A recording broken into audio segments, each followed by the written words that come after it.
Sam, you're literally Frodo right now. He's the hero.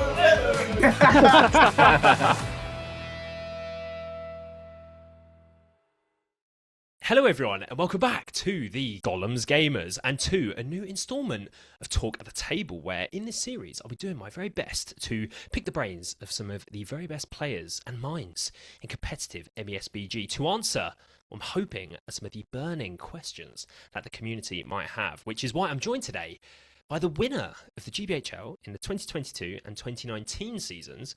He also finished third in 2018 and has had numerous ETC appearances with Team England along the way. It's Will Champion. So thank you very much for joining me, Will. How's it going this evening? Thank you for joining us. Yeah, very, very good. Thank you. Thanks for having me on. I'm flattered. Good. Well, welcome back to the channel. It's been a while since you've I think you were on. It has, yeah. I think it was the GP preview maybe year before last, I think. Yeah, potentially. Yeah. 2023, I think. And this will be coming out in 2026, so it'd have been a fair while for sure. But before we get underway, though, as always, you can find us on Instagram and Spotify by following the links in the description down below. And also please consider subscribing to us here on YouTube if you enjoy everything that we do here on the channel. So I guess to kick things off, before we dive into the SBG stuff, little icebreaker for the audience and for Will, obviously, I just want to start off by asking if there's anything in particular that you enjoy doing away from MESBG, any burning passions that the people listening might not know about you. Yeah, I'm a man of many interests because, like I'm sure many of your viewers and listeners will do, I'll have a series of absolute hyperfixations where that's the one thing that I want to do, and everything else can go away. Yeah. But I've tried to keep it under control to a couple of different hobbies. Main one being rugby. I've played rugby forever. Yes. Have recently restarted back into it. Which is nice. great. Put my bulk to good use. And I also do archery. I shoot a English longbow. I did not know that, Will. That's really cool. Ooh. Nice. My archery knowledge kind of extends as far as what I hear on the Joe Rogan podcast when he's talking about like hunting elk or something. It's about all I know. So what I shoot is the polar opposite to that. It is a stick and a string, and you have to. Oh, it's like the longbow. Yeah. Because obviously when you see like at the Olympics and things like that, they're using like these really sort of insane looking bows and stuff, but it's not the traditional, I guess, sort of way of doing it. Yeah, no, they it's obviously still incredibly hard, but they're basically guns at that stage. Whereas if you've just got a stick and a string, you kind of have it's to. kind of there's more that comes into it. Yourself. Yeah. And whereabouts do you play on the pitch? Well, over my lengthy career, I've played anywhere in the front eight. I'm clearly not built to be a back. No, not a 10 or no, not a power 10, unfortunately. No. So my sort of most successful position is propping. Nice. So the big boys at the front, they get to have all the fun. Yeah, nice indeed. Exactly. Yeah, cool, good stuff. Okay, so moving to SBG, take us back, Will, to the beginning. How and when did you first kind of get into MESBG? How long have you been playing for? Wherever you want to go with it. Yeah, sure thing. So I've been playing what feels like forever. My sort of intro to the hobby, I think, was similar to a lot of people's, where I collected the Battle Games of Middle-earth magazines, which were just like the absolute coolest thing ever. I always loved Lord of the Rings and Star Wars. I think they were like probably what the MCU is now to kids when we were that age. 1A, 1B. Yeah, it's like that's the big thing. And so I used to get there's these like little Lord of the Rings like action figure things, and I was obsessed with them. And then I saw these magazines, and it's just like, oh my god, here we go, next level. Yeah, and my mum was a nail technician, and they wouldn't buy me any paints because they were like, "This is obviously just a phase. It's gonna go." So I remember painting like my first Warriors of Gondor with nail varnish. I think I've still got that model somewhere, and it's absolutely abhorrent. But it was the start of a journey. Yeah, of course. After a while, getting into secondary school, got more interested in sports and girls. So kind of got rid of the nerdy hobbies. until the Hobbit film came out. And my partner at the time was also into Lord of the Rings and said, "Oh, did you know that there's like this like, tabletop game that you could play for it?" And I was like, "Yes, maybe sort of thing." Yeah. Uh, and that was basically it then. Picked up a load of models, wanted to go to my first tournament, like just obsessing over the Facebook page, Yeah. which was the GBHL was a lot smaller then, but it was almost more like a chat room, sort of community vibes. So we like was just obsessively posting on there and like engaging with people. Started going to tournaments and then didn't really stop for 7 years or so. And then Yeah. life starts to get in the way and you start to have other commitments and stuff. Yeah. But yeah, so I started playing properly in 2012. And I still feel like I've only been playing about 5 years. That's just how quick time goes. Time flies. Um, Yeah. but I've been really lucky that I've been sort of good enough that I've had opportunities to do something that this hobby can provide that not many can. In that, I've made friends all over the UK. Been on sort of gone to international tournaments and got to meet the international community and make friends with them. And it's you just wouldn't think that when you like you first pick up your first box of Yeah. Warriors of Dale or whatever. That actually you almost every friend I have now is from like the Middle Earth community, which is just Yeah. mental, really.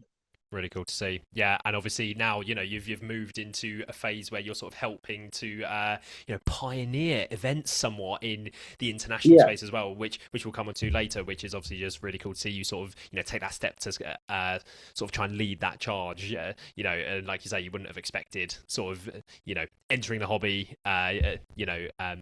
Sort of for it to take you to those places. So it was when the Hobbit films came out. Yeah, that was what, like 2011, 2012. yeah, Kind of it was around then, and reinserted back into it. Yeah.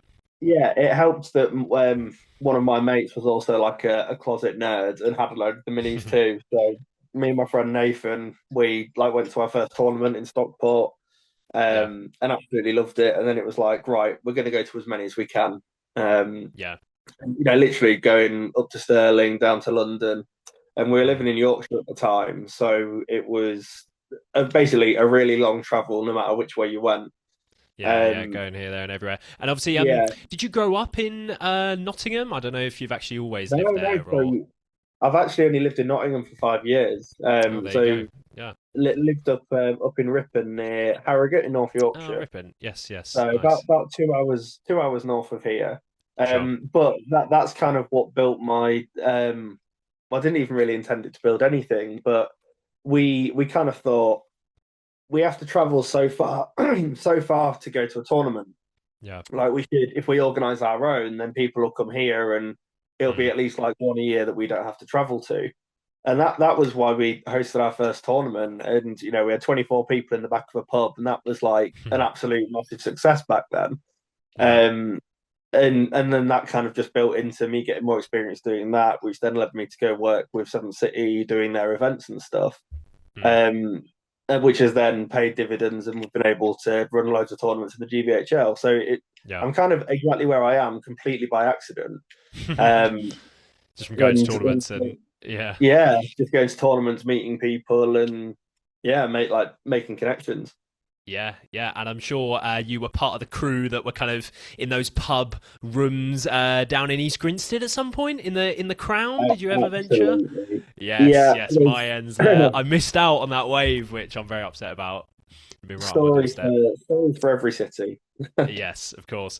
When would you say you kind of started taking competing more seriously? Obviously, we've heard kind of when you started, get back into things, and you eventually started running tournaments. But kind of at what point did you really want to start trying to compete in the league? And was there kind of a point where when that started to happen that you kind of saw your level of play and your results as well sort of start to improve? Did that happen at some point for you? Yeah, I think so. So me and my friend Nathan, we like played for I don't know 6 months or so, and I'm really really competitive. So it Mhm. started out as like we're going to do the thematic battles from the books, and I was like, yeah, Yeah. but if I take just a few more berserkers, that would make the list a little bit better. Just sort of organically turning into a Yeah. competitive player. But then Nathan and Will aren't friends anymore now. Is where this is ending. no, we're still good. We're still good. But he, and then by starting to go to tournaments and chatting loads on the Facebook pages, and the sort of the tournament reports and the GBHL podcast doing their like army list reviews and player interviews, it just sort of piqued my interest. And because I wanted to be sort of totally engrossed in it, I was reading everything that I could, and that tends to have a sort of leaning towards competitive play.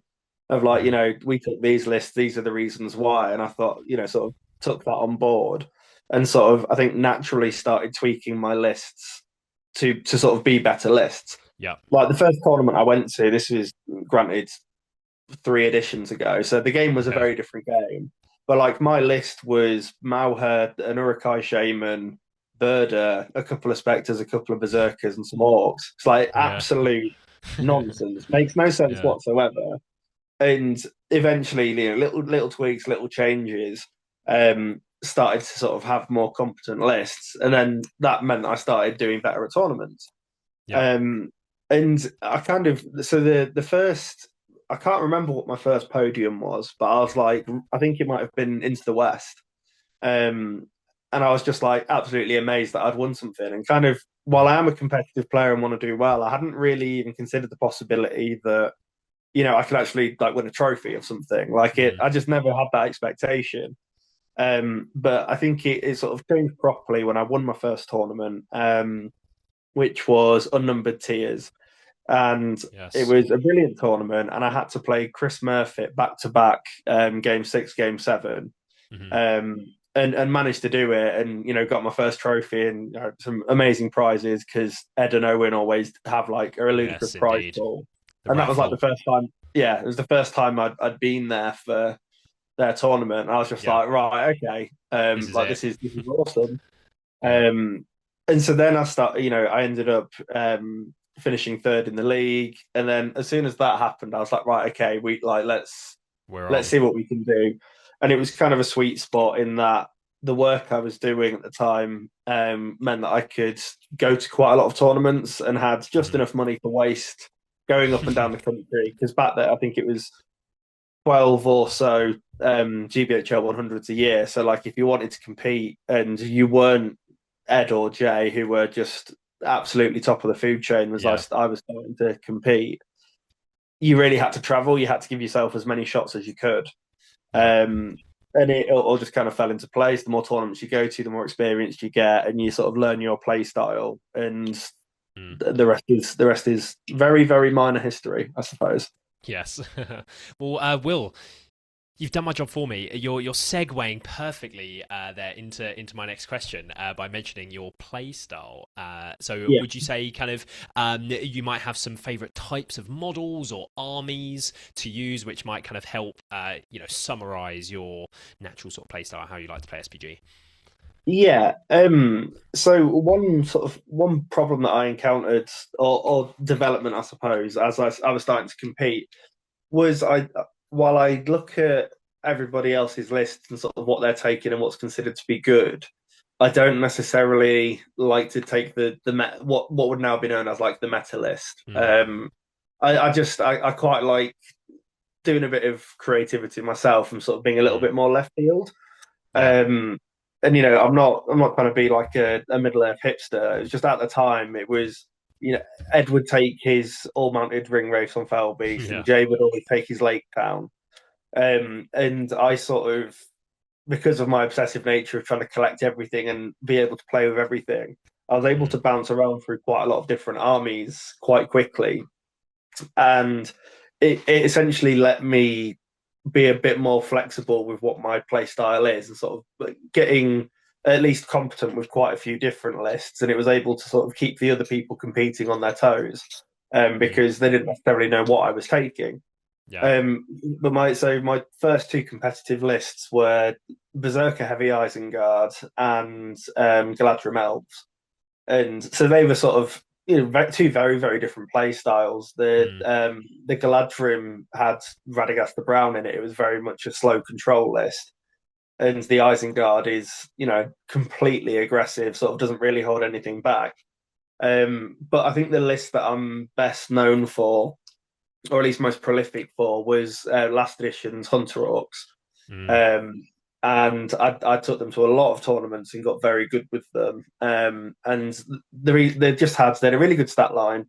No one else was really taking them, and they could punch up and down absolutely fine for their points cost.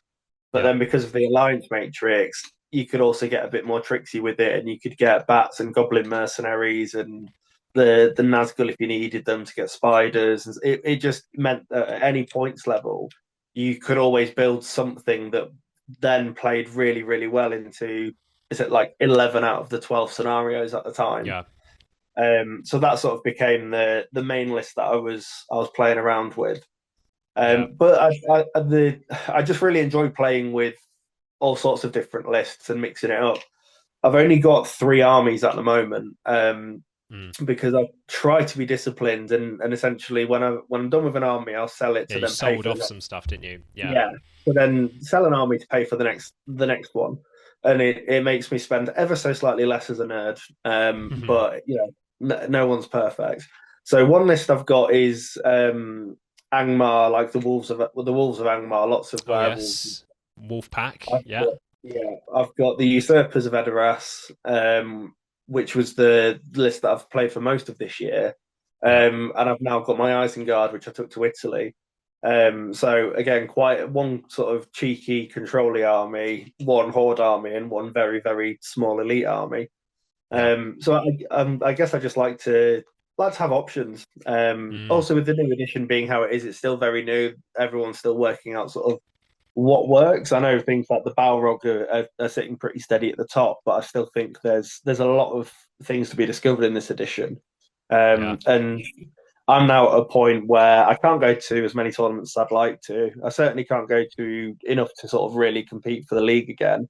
So I'm kind of looking through the army list and seeing what I fancy, and giving it a road test. And it's a nice hobby project as well. Yeah. Yeah, trying things out. Yeah, the variety is because like you do hear sometimes that maybe I think maybe for newer players as well, kind of trying to sort of stick with one army and really learn the ins and outs and stuff, and then you can kind of start expanding from there. But obviously you do have some players that really like to stick on one list or one type of list. Maybe someone like Ed, for example, who used his race for a long time, the fell Yeah, beasts and things, and monster list, more like hero lists and things like that. But I guess if you master or really perfect using one kind of list, then branching out to something else, it broadens your horizons, I guess, to see the game from another perspective. And if you keep doing that, yeah, you kind of build up a absolutely.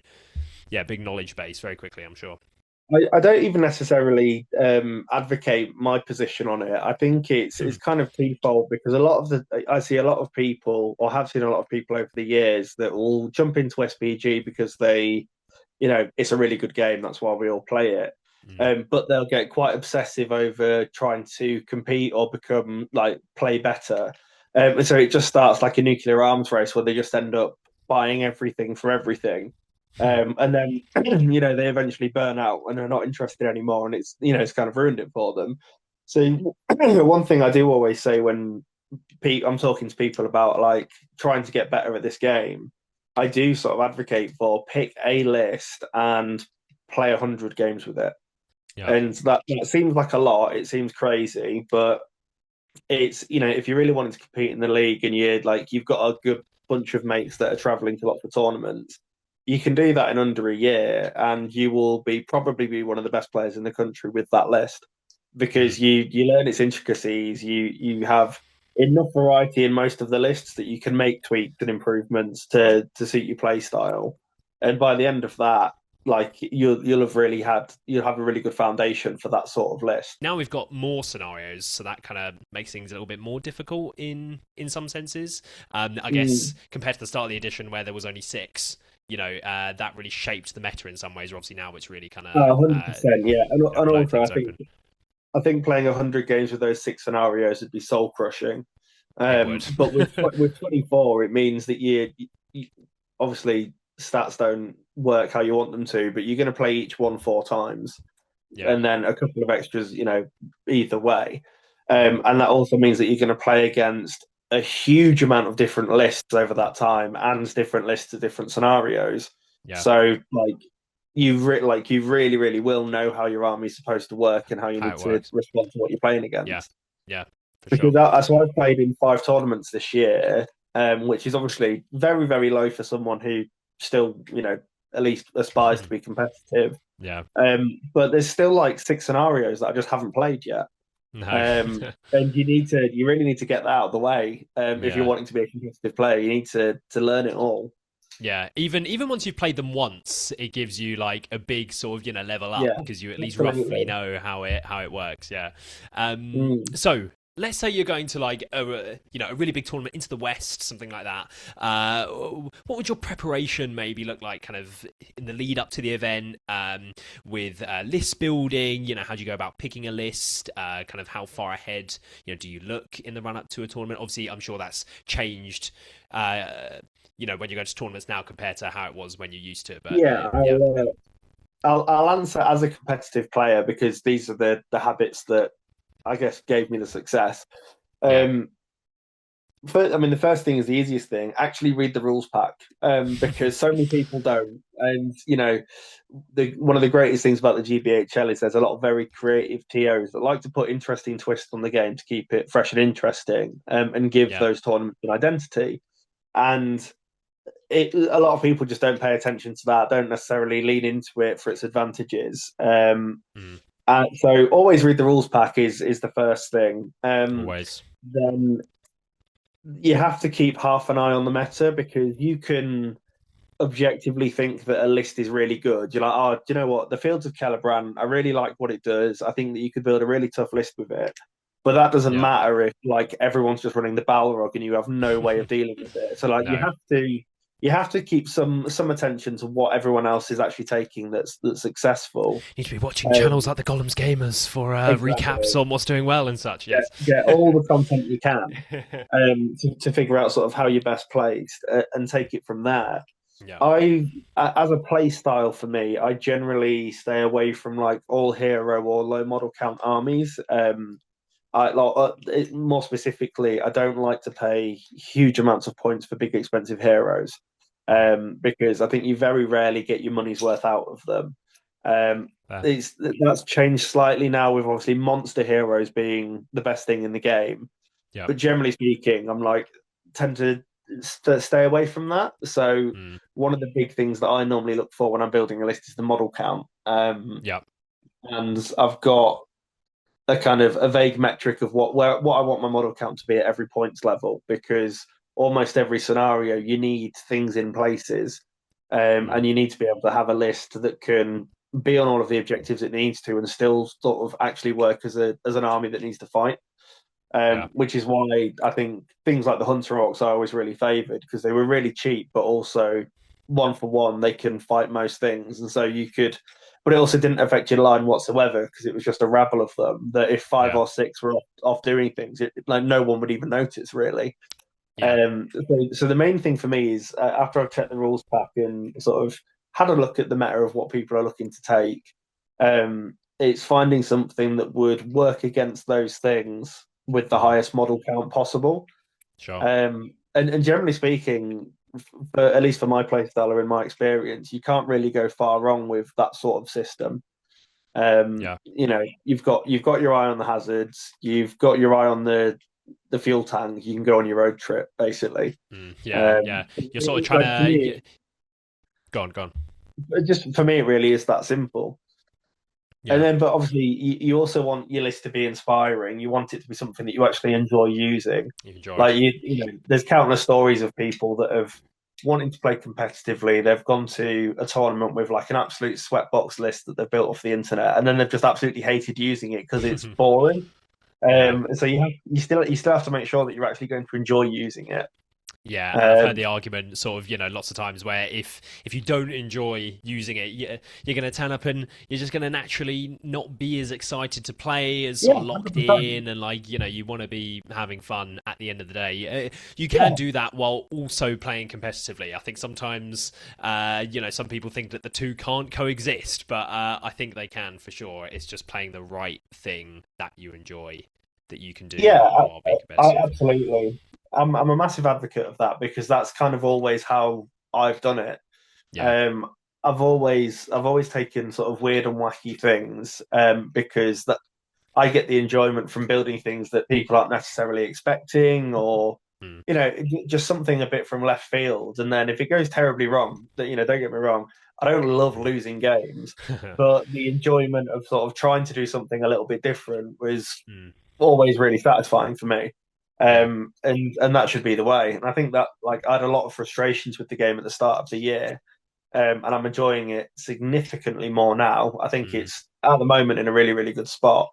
But at the start of the year, when there was only 6 scenarios and there was only really like Yeah. 4 playable lists, it was just Yeah. absolute A bit doldrums for me, and tough. I just lost interest. Yeah. Whereas We were now, it's waiting. like, I'm painting up Isengard. I haven't played Yeah. Isengard for a decade. Took it to Italy, Mm. absolutely loved it. Yeah. So it's everything's a lot fresher now, Yeah. and looking for interesting and different lists is for me the most fun part. Yeah, and obviously those new scenarios really kind of opened up the gates in terms of like making lots of lists more playable and kind of giving you Yeah, those options. So I think we were all sort of waiting for that, and now we have it, and it's certainly changed things up within the game for sure. yeah, So I just couldn't going to agree more. pivot a little bit there. So Mhm. is there anything that you would say kind of stands out overall as your favourite part of going to tournaments? You're a very busy man. You're going to go to a particular event. Why is it? What draws you in still after all these years of going to tournaments? To be honest, it's a bit of a cop out answer, but the most fun thing about tournaments, and the reason why I still go to them, is to go and see all the people that I don't get to hang out with otherwise. Yeah, So I absolutely love tournaments. I love playing the game. I love doing well at the game. Obviously, winning things yeah, is super fun. it's fun. Yeah, But it's the curry nights, it's the catch ups, it's the going to eat. Now that I'm an old man and I can't stand the idea of being in a loud place where I can't hear myself think, going to the pub after a tournament and just yeah, sitting that's in great. the pub till closing time Late. and just Yeah, catching up with everyone. It's but chatting. the best thing by far. It It's is. the It thing I is. miss the most. Absolutely, Yeah. that closely followed by like taking something wacky and seeing if it actually works in the real world. Yeah, we also enjoy, moving toy soldiers around tables with, tape measures. We all enjoy that as well from time to time. Yeah, That is also good absolutely. fun, yeah, for sure. Would you say though? So, kind of once you're at this particular tournament, you walk up to your table. Do you have any kind of pre-game or maybe in-game rituals? So for example, one of mine, which I've recently sort of broken in recent months because Rivendell dice are so insanely cracked, but for my first few years of playing SBG, I would only roll the Games Workshop dice that were associated with that particular faction, and if I didn't, I would genuinely feel like the dice were working against me, and I never played factions which didn't have Games Workshop dice for them, so I was able to stay on theme. But now I've broken that. But any sort of other, similar kind of ritual or anything like that you might have? um, Anything I'm weird? not anything weird. Um, I'm not too sure really. I've got a dice obsession the same as everyone Everyone. does, Yeah. and I've got like a really useful box just full of overflow cool dice that I might use Yeah. one day, so I'll never get rid of them. Yeah. Um, Funny rituals though. I really don't. I don't know. No. I think I'm generally pretty chill at the table anyway, so I'm Yeah. I'm just I'm just vibing unless it gets really serious or someone's grumpy. It's definitely a I try and be a stigma breaker because there are some people out there that say that the Yeah. top tables are really competitive and they're not fun, Yeah. and everyone's win at all costs, and it really isn't like that at all Mm. for the majority of people. And so for me, there's absolutely no reason why a game shouldn't be chill and like you should just have a Yeah. laugh about Enjoyable. things. Yeah, And for as long sure. as you both communicate, there's no reason why you can't get there. Yeah. If someone does have a bit of a bad attitude, I can roll with the rest of them. But Mm. generally speaking, it's like I just try and have a laugh because for me, Yeah. it's a weekend. It's a rare weekend away to go play some games Have and some have some fun. fun. I've got Exactly. no interest in not doing No, that. trying to sour things or whatever. Yeah, and I think it's Yeah. easy to gravitate maybe the online community to the very small minority of of bad instances that could happen from time to time because they're eventually going to happen, rather than focusing on all the top table games, countless of them which go absolutely Mhm. greatly in. Everyone has a great time and stuff. Obviously, everyone's going to focus on the very small negative parts Yeah, compared to it's everything just that funny happens. though, That's isn't great. it? 'Cause obviously you go to a lot of tournaments and you do a Mm, load of really good coverage and you kind of like news round for SBG. You are a one stop shop we for try. everything UBHL. Um, and these like massive controversial incidents that paint people in a bad light. There's been like Yeah, five in the game. yeah, Like the league's been around for like yeah, 13 years. There's been like yeah. five. So it's not too bad, And, and like they're not really everyone's that pretty chill. Everyone's controversial. pretty chill. Yeah, Yeah, exactly. no. Everyone's So pretty chill. yes, yeah, for sure. So would you sort of moving on kind of to more how you might approach the game and all that sort of thing? Is there anything kind of about the way that maybe you play in particular, or the way you might think about SBG, which obviously allowed you to be so successful? Could be like a particular strength you have that is maybe overlooked Yeah, by other sure. people. Anything like that? Yeah, so I've got a little bit of a theory on this that in Mm, amongst the the greatest players, yeah. um, I get very nostalgic about our little game in the corner of Games Workshop. But I've been playing this forever, and it's like I'm very invested in Middle Earth. I think for the best players, there's essentially two distinct personalities on the table, and you've got your Battle Masters and your Jedi. So I accept that this is the most like out of pocket thing ever. But so Let's hear it. your battle masters are your like very studious stat warriors that build a list, based purely on like its points efficiency. They know all of their percentages of like this fight with this spear equals this chance to Yeah. wound. Really, really got it nailed down. Mm, And it's not a criticism at all. Like it works for some people, and it is absolutely rock solid. So that'd be people like Rowan May, it'd be Ed, these people that really just understand the game on like a mathematical level. yeah. And then you've got your Jedi, which I'd consider myself to be, which is kind of the art of the drunken monkey. Um, kind of do what feels right, and obviously Mm, there's an element of knowledge there. You you know how things should go, and how to put yeah. yourself in a good position. But it's generally just through just following my gut and Mm, experience over time. And I couldn't even tell you how many tournaments I've played in. yeah. But it's a lot. Like it's a lot of tournaments and a lot of reps with a lot of armies. And so I kind of I don't know, just feel like something's the right thing to do. The one Mm, thing that I do that is like my pre-game prep, I suppose, is mm, I mean, I know it's the obvious things, but it is I always write down the VPs and the end conditions of the game. okay. Always, even if I played it 100 times, I will always Mm, put that at the top of my sheet because, especially with a new edition and it's all changed and been sort of like almost every scenario is different to how it was. change. Probably Yeah. all of them are.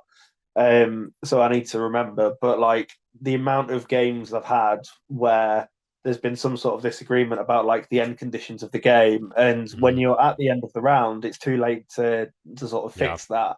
So it's just to remind myself always, where I'm at with it. Yeah. I always do mine and my opponents, might, will, and fate. Hmm. And it just I think that probably started as a competitive, must monitor at all times. Mm, But actually, it just helps you sort of keep an eye on the flow state of the game because it can look yeah. like you're being pummeled on the table, but if they've got no might and you've still got eight or something, Mm, it gives you an extra way of you can assessing how the control game's things. going. Yeah. Yeah, absolutely. And then with the approach to the scenario and the matchup, it's deciding on what sort of play style it's going to need to be. Whether I can take my time and skirmish or wait for the right position on the table to have the fight, or if I need to rush in, get the objective, and die to try and end the game. Like what sort of way do I want Yeah. to go with this, But and try and have you're making that choice, sorry, sort of more as the Jedi, like you say, where sort of yeah you're yeah making that intuitively based on previous experiences, where I suppose you have some players which might walk up to the table and they've got like a book of different formations for their battle line and stuff like that, and they've got all the different, things memorized and stuff. But that's not the way that you generally approach things. But it can work from both sides of the fence, obviously.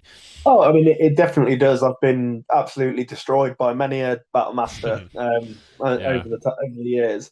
It's just not something that I think, it's just not the way that my brain's wired up. So like if I was to, like, some of the hardest games I've ever played have been against players like Ed and Mikolaj and Rowan, because sometimes they let you into their brain and they'll do the maths out loud, and they're thinking about, like, if I cast this spell from here, the chances are this, then I can move here, do that. That will net me this point, and it just like absolutely boggles my mind. It's literally it's like reading a computer. Inside of a computer, you get exactly. It's really trippy. Whereas I'm just kind of like, okay, is my thing likely to beat that thing? Yeah, I think so. Well, Let's go for it. It's probably not. I don't know. I think I'm just a bit of a savant in that. I don't tend to think about it too much. But that's also because I've been playing it for a very long time, and I'm sure when I was younger and really chasing it, I was probably doing a lot more sort of research, plot things out a bit more and stuff. Yeah, absolutely. Yeah. So I guess what would you say, kind of, looking back, reflecting on some of your previous tournament successes, or maybe points where you've just come up short or something? Would you say there are any lessons, or what would you say might be the biggest lesson you've learned from a game or a specific moment, anything like that, in SBG or a tournament? I think so. I can think of a few examples. The first one, the funniest one, and the one that almost everyone will encounter is it's a mistake that you will only ever make once unless you're really, really thick. It's running in too many models off the table in Recon that you can't quarter yourself, which then allows your opponent to win the game. And I remember it happening, and I was absolutely devastated. And it has never ever happened again. But I think that does happen to a surprising amount of people, and it's a real humbling moment. Yeah. So that would be my biggest lesson, I think. It sticks out. Yeah, because it was just so stupid. And I had to get the TO over to explain it, and I was like, I just didn't it just felt preposterous to me that was a rule, even though it completely makes sense. And I was like, okay, well, that is never happening again. This is ruining my day. It's so funny. Other lessons I've learned. I don't know. What lessons have I learned? Oh, you should always go to the socials. That's a lesson. Yes. Don't just go to a tournament, play your games, and go home, because you're missing the best part of the community by a country mile. Yeah.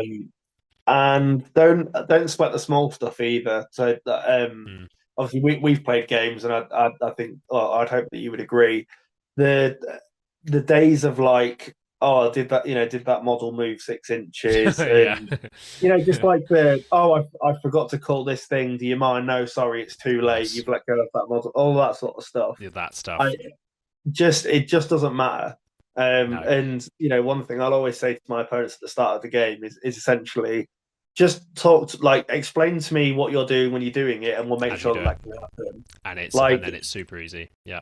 Yeah. There's nothing like. The biggest aura loss for me in Middle Earth is someone saying okay, so I'm just going to be just outside 6 inches, and then the next turn their opponent's actually you're 5.9, so I'll charge you. That is just ridiculous. Come on, bro. Whereas if you're forward and fair about it and be like, right, just tell me what you do. Okay, these are trying to be outside of 6. Okay, well, let's make sure they are now. Nothing bad can happen. Yeah, and I don't know if that's just because because of all the TOing and stuff that I do, it's much more of a coaching element now. And me beating someone because they, didn't do a thing quite right, even though it was very clear what they were trying to do. What they were doing, what is that worth at the end of the day? Yeah. Um, It's I always try to approach games where I will kind of match the energy that they're giving yeah, me. So like 100%. let's say that situation happened like you said where next turn you're 5.9 inches and then they charge you. Now I'm like, okay, you've made things very clear. The gloves are off now. Yeah, You've set the 100%. the precedent of how you want things to go. But if you kind of, I think if I maintain like a good level of sportsmanship and all that sort of thing with my opponent, I would hope that they would You'd reciprocate that, expect and the far same in more often return, than wouldn't not, you? that is what ends up happening. Yeah, which obviously Yeah, 100%. we do love to Don't, see. don't get me wrong. I've had many games where it's become more heated, and it's been like, Yeah, right, okay, well, if this is how we're going to play, yeah, then I'll do it as well. it's on. Yeah, Um, but it's at that point you're trying to beat them for vindication, not because you're trying yes, to have an rather than enjoyable game. that's it. Yeah. I've definitely had those games, and I think they would obviously bother me a lot less now than they did when I was competing Yeah, because back then. Yeah, it meant a lot more and it was a lot more important. Whereas now yeah, I'd kind of nip it in the bud straight away. I yeah, am ITO 5 times more games than I get to play nowadays, yeah. and I'm like, listen, let's not do this. Let's not go down that road. This is not good for anyone. No, let's just have a nice time let's just leave it. yeah, Have some fun. exactly. That's why we're here. Yeah. Yeah. So yeah, Um. that's lesson three. Just don't sweat the small stuff. Be reasonable and Yeah. just get on with it and play your game. Yeah, at the end of the day. Yeah. So at this point though, I mean, so you've been playing for so long, like we've been through and everything. Would you say that there are still any goals or anything within MESBG that you might have? Anything Oh, still you might want to achieve that you haven't it's quite a had a tough chance to yet? one. If I won the lottery tomorrow and I didn't have to work, I would quite happily start competing again. I'd go to lots of tournaments, and Yeah. would I love to win the league again? Yeah, 100%. Yeah. But that's is probably not going to happen, and there'd have to be some pretty significant lifestyle changes that would not be good. I don't think Jesse would be best impressed. No. But well, I'd love to have won that. I think now my expectations are much more realistic. Of if I go play, I'd like to get a podium. I'd like to bring some glassware home. Um, I've the only GBHL award that I haven't won is the wooden spoon. Okay. So maybe I'll go for that one day. Uh, but no, it's my achievements now, or my sort of desires are much more in the organising and hosting Mm, sphere. So like hosting the Nations Cup and organising that with Ed, Ali, and Michael, and that's like my big focus now, and it's the thing that I'm yeah. most proud of, and working to keep growing and making it bigger and better. Um, Yeah. Organising tournaments locally, just helping facilitate the game now is Yeah. much more fulfilling for me. Yeah. Well, And you've almost perfectly segued into another question, Will. But I did just have one more question about sort of the game and things before we come on to your sort of like the TO side of things and everything. And it was just that yeah, if you had one piece of advice for up and coming players aspiring to be the next world champion, to win the GBHL multiple times, what would be that piece of advice? What would you say? mm, be prepared to spend a lot of money. Would be tip It does number cost. one. So there was actually one point where I broke the record for the most amount of events attended in a single year in the GBHL. So I can attest to that It fully. is I it think I is went to an event expensive. once every 2 weeks for an entire year. So that cost a hell of a lot of money, as I'm sure people can Yeah, imagine. I think my number one tip for aspiring gamers is don't chase the meta. Pick a list that you like. Please don't make it hard for yourself and just pick a terrible one. But pick a list that you like that's half decent and just grind away with it. Yeah, Because being a good player with a bad list will always beat a bad player with a good list. Like yeah, every time, unless the every time. dice, hate you and abandon you. They're terrible. Um, Yeah, so pick a play style, pick a list, and just keep working at it. And if you've played it for 6 months to a year, like let's say it's working for you and you start to see improvements, then you can look at another army if you want to, or do it with two lists, but don't go too far down the rabbit hole and start buying like entire armies and then cycling through them, because you won't level up as a player anywhere near as quickly than if you just pick a list and work with it. Yeah, so to stay in your lane, pick something that you enjoy, maybe thematically, or you like the look of something, even if it's just, that you think you'd enjoy painting those models more than those ones. If they're half decent in the game, I think it's kind of one of the best things about SBG is that so many different people say that you can be successful with so many different things within 100%. The game. It's more about the player and how much time you put into playing and trying to improve more so than without a doubt.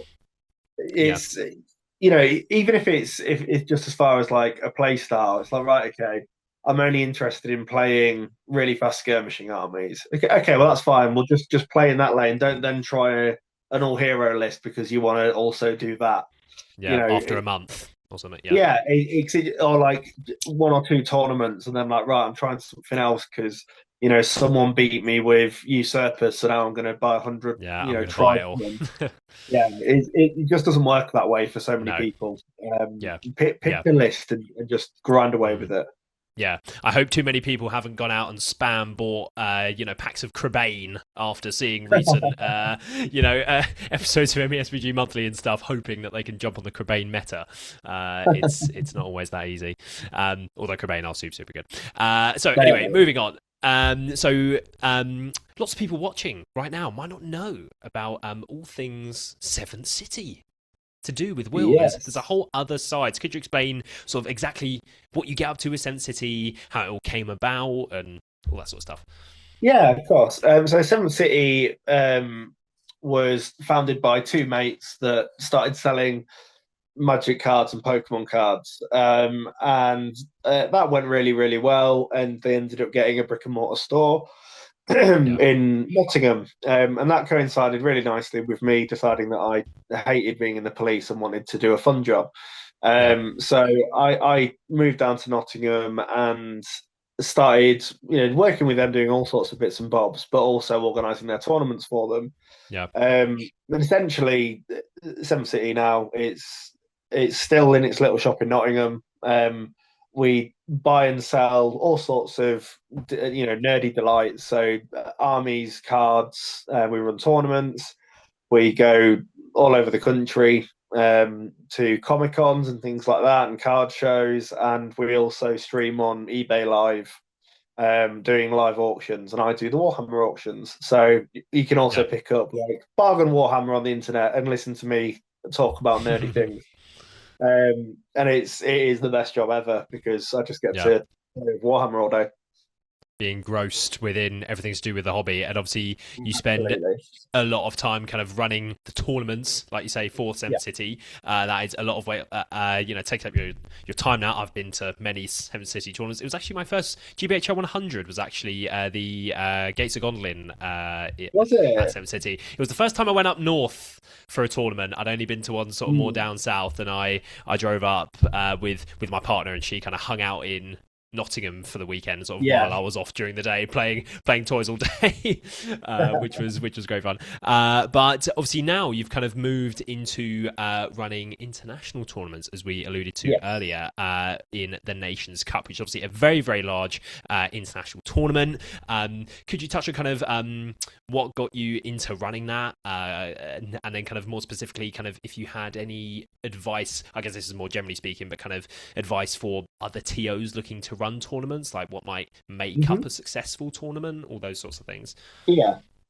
So my tournament building history, as I said earlier, started with just wanting to have one local to me, and that was at a point where the league was small enough that it was kind of you have to grow the scene yourself. Like there isn't this big organized structure that already exists, but through doing it with Seventh City and getting a lot more reps and a lot more experience, a lot more exposure to people in the community, sort of meeting so many of them, I just wanted to keep building and doing the biggest and coolest events possible. So that was that kind of came into the Grand Prix, which has been running for, I think next Yes. year is the 5th year, which is terrifying. Like I don't know where the time's gone. But that's a really, really big tournament. I wanted to get lots of people in the same room playing the game with some big prizes, and just turn it into a real experience. Yeah. And then that sort of got pivoted even further when, having been to the WTC a number of times, and then being some of my favorite wargaming experiences ever, because getting to fly to Poland with your nerd mates to go play toy soldiers and drink cheap beer is like Yeah. it's dreams Great. come true. But it just made me want to have a go at organising my own, because everyone does things in different ways. The WTC has its certain format and its quirks. Ardicon has its certain format and its quirks, and I was like, we could do that too. Yeah. And it was Ali King that was really the sort of the driving force behind the first year. He sort of got us together, and started to build on it. But because of what I do for a job, it was something Yeah. that I was able to really sink my teeth into. So this year we were in Warsaw in Poland. Last year we were in Antwerp in Belgium, and next year we're going to be in Naples in Italy, and we Lovely. cannot wait. It Yeah. is it is one of the most difficult things I've ever done, but it's also one of the most rewarding. Like it's very hard, very stressful. It's Mm. 4 18-hour days, and a lot of people that you need to make happy because you want them to come again next year, to Yeah. really put your money where your mouth is and say, like, okay, well, if we're going to have a crack at an international tournament, we really need to send it. Yeah. And so that's been really, really rewarding. And it's worth trying, I think, because when Mm. it works and you get all those people together and they have a great time, it's the best feeling ever. Yeah. So for budding TOs, my recommendation is kind of just keep growing. Um, there's obviously constraints to sort of how many people can fit in shops, or your venues and Yeah. things like that. But don't let that stop you. Like, keep No. growing the appetite and keep trying to just fit one extra table in and get two more tickets, Mm. and build that reputation for your tournaments, that people come and they really enjoy it. Maybe you've got a quirky a rule set that you put into every event that makes it sort of your identity. Yeah. And just keep going and just keep trying to build it and get more people in. It's worth it. It's so satisfying when you get you've got 100 people in a hall and they're all having an amazing time. Yeah. Is You're like, I did my favorite. this. I did Yeah, this. This all absolutely. worked out. Everyone's having a great Yeah, time. Yeah. and And and then you can sleep for 3 days afterwards. there you go. There's always time to catch up on sleep. You know, Yeah, exactly, always, exactly. always. That's it. So one final question, Will, before I let you go, before we head into the rapid fire segment. Actually, we haven't Mhm. spoken at all about the hobby side, anything like that of SBG. Would you Yeah. call yourself a hobbyist? How much time do you get to Hmm. hobby like these So days? yeah, definitely not much time to hobby. Mm. Um, I'm a hobbyist by necessity, I think. Okay. Because I cannot play with unpainted models. It Mm. really just like ruins the fun for me. Even playing at the most competitive level possible, I want the Yeah. armies to look nice and the table to To look look cool. nice. Like, the table Yes. has to look cool, because if not, it just ruins it for me. Yeah. And I'm not a particularly good painter. I certainly don't think I'm a bad painter. I have Yeah. won best painted before. Like, I'm certainly There you not go. terrible, but I'm not a good painter either. Mm. I have my level of what I can achieve, and I'm content with it. You're comfortable with But that. Yeah. yeah, but what it means is, if I decide that I want to play a new army because of, like, the hyper focus, I want to get the army. I want every single model, and I want it painted as soon Mm. as possible so I can play with it. Yeah. So my hobby desk is absolute carnage. There's about 4 different armies for 4 different games.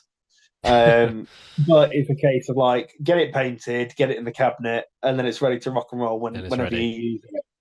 Yeah. So I'm a very I don't know, a very efficient hobbyist, in that I make the most out of my time Your possible. time. Yeah. But I'm not spend 7 hours painting an Elrond. I just No. don't have the attention span Yeah. for it.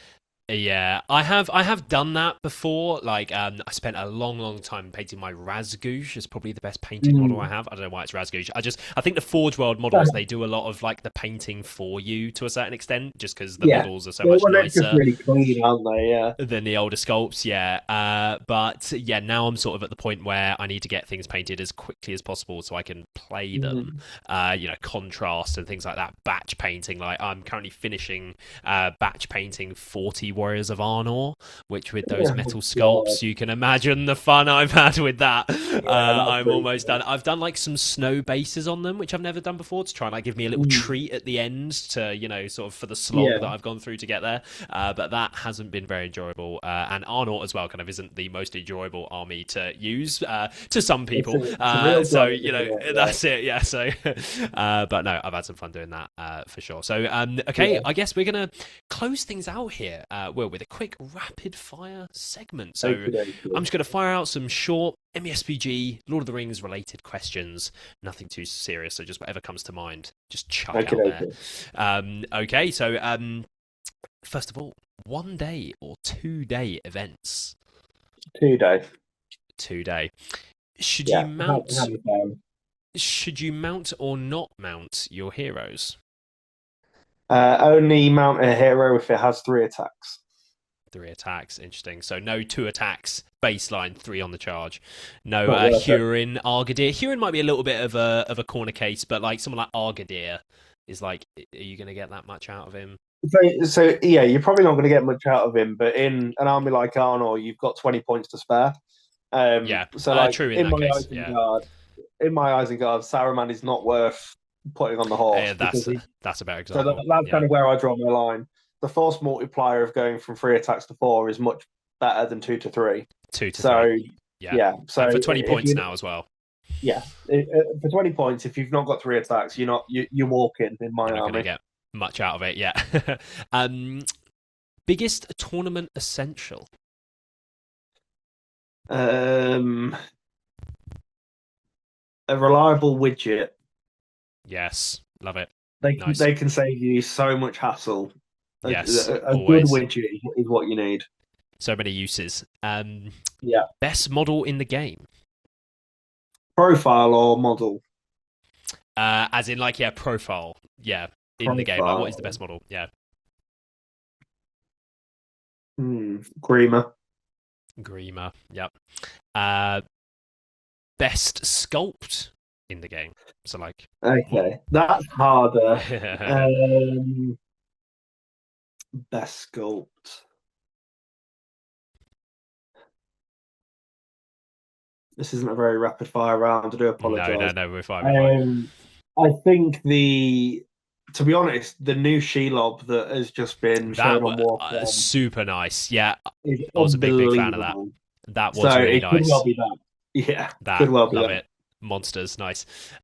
Favorite model to like use in game, like personally. Um, so that's changed a lot over the years. I've always Mm. been a big advocate of Amder, the Lord of Blades. Mm. I always that was kind of always my hot take, and I used him long before he was good and long before the Dragon Emperor existed. But I Yes. maintained that on his front foot, he is one of the best profiles in the game. Mm. With being able to blade wrath him again. This is fans edition, so things results may vary now. But Yeah. he could easily he could get to strength 10. He could reroll or fail to wound. He could counter strike for free. He had an elven blade. He was just like Mm. such colossally good value Yeah. in his profile as long as it was on his terms. That's So it. I always absolutely loved him. Yeah, he's had a Um, nice little resurgence in yeah, the new he's editions. Some nice had a changes. bit of love, hasn't he? Yeah. Yeah. So yeah, I'm going to stick with my boy. Yeah, I like Amder, Amder. nice. Love to see it. Honourable mention would also go to Berda. He's had another Berta. glow up. He He was at has my this first edition. tournament. I love him. Yes, nice. Faramir or Boromir? On the table, Boromir. Emotionally, Faramir. Faramir, love to see it. Yeah. Symbol dice or no symbol dice? Symbols. Symbols. Which leads into my next question of if there is a symbol, where is that bad boy going? On the 1 or the 6? It's got to be on a 6. Anyone It's who got to be on chooses to this. have it on a I 1 know. is a psychopath. I'm not sure I trust you fully if you if you say you put it on the Yeah, one. exactly. There's no way. No. Tea or coffee? Coffee, Coffee. High points or low points? high points. The higher the better. I love it. Legolas or Gimli? Gimli, Gimli, love it. Good or evil? evil. Evil. Favorite prize you've received from a tournament? Um, the Black Palantirs from Seven Stones. Oh yeah, like the little sort of aren't they on some sort of like little plinth or Yeah, something? Yeah, I've it's a seen those. solid black glass orb on a little plinth. Yeah, nice. What would you be ordering at a bar? 2 pints of something lager. Something. Lager, love it. Most underrated model. Underrated. Mm, mm, mm. That's a tough one. Yeah, it's new edition. Yeah, I've not had a whole lot of reps in. Mm. I think General Targ is underrated. Really, that is an underrated model. I think that's a. I Yeah, wasn't expecting you to say that. he brings good value Okay. to the list, and I think Yeah. he's a worthy inclusion. Nice. He's not amazing, but he's underrated. No, underrated. There you go. Most overrated model. Guahe. Really? I Yeah, think Guahe is one of the best models in the game. yeah, That might be he me. is, but he is. But there's a lot of ways to foil him now. Yeah, fair. Nice. In an army list, would you prefer multiple cheaper heroes? You might have answered this earlier on, or fewer expensive heroes. Multiple cheap. Cheaper heroes, yeah, nice. Frodo or Sam? Sam. Frodo's a Merry or Pip? dork. He is, yes. Merry or Pippin? Merry, but that's a closer one. Yeah. Favorite scenario? Um, Hold ground. Whole ground. That's a good one, yeah. Favorite evening entertainment at an event? I love a good quiz. Mm. Karaoke would be my Oh, pick there. karaoke. You actually did Yeah, karaoke at the finale year before you last. did. Yeah, And I was too afraid to join Jakob in the High School Musical karaoke that he was doing. Yeah, I wish I could wind back the clock on that one. And finally, the age-old question here: elves or dwarves? Seeing as you I picked think Gimli my earlier, I feel like yeah, I love both. I think my heart is with the dwarves. has to be. Yeah, nice. Okay. Well, that's going to close out the rapid fire, and that was the final little segment here of Talk of the Table. So, Will, thank you very much for obviously taking the time to join us this evening, share some nuggets of wisdom there about SBG, TOing, all sorts of things. Any shout outs you want to give? 7th City things coming up, Nations Cup, obviously coming up Yeah, next absolutely. year. So, first of all, thank you very much for having me. It's been Of lovely course, to of chat course. nerdy things. Things coming up. We've got the Grand Prix in February. Tickets still Yes. available. Very, very big tournament in Loughborough. Top prize is a Smaug. Sheesh. And the Nations Cup in April. Mhm. We've got a Facebook page, and you can find out who your national rep is if you don't already know, to see if you want to submit a team with your country or to apply for your country's team if there already is one. Yep. Also, that will be live streamed all weekend. There's going to be tons and tons of content. So Yep. even if you're a lurker or a low key player and you want to sort of see what the best players in the world have to offer, check us out. Nice. Love to see it. Okay. Well, that is going to close us out. So thank you very much, everyone, for watching another episode of Talk at the Table here from the Gollum's Gamers.